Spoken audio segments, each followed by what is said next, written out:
हाय दोस्तों, आप लोग देख रहे हैं आरके EDITZ चैनल। मैं हूँ राजेश शर्मा। चलिए मैं आप लोगों को एक ऐसे न्यू डिज़ाइन लुक यानी पिक्सआर्ट में एडिटिंग के बारे में बताने जा रहा हूँ। तो सबसे पहले पिक्सआर्ट को ओपन करिए।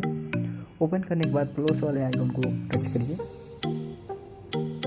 यहाँ पर आने के बाद आप गैलरी से सिंपली से एक इमेज को चूज कर लीजिए। चलिए मैं एक इमेज ले लेता हूँ।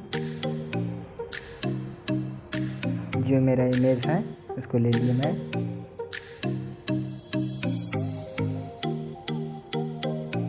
अब इसको क्या करना है, हमको एडजस्ट में आने के बाद थोड़ा सा लाइट्स को बढ़ा देंगे, ठीक है।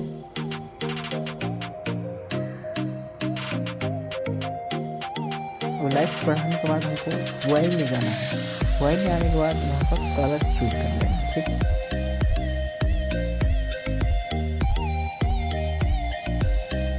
कलर चूज करने के बाद यहाँ पर इरेज का ऑप्शन में जाएंगे। उसके बाद यहाँ से इरेज कर देंगे और परफेक्ट पूरा मैनेज करके इस कलर को परफेक्टली मैनेज कर देंगे, ठीक है।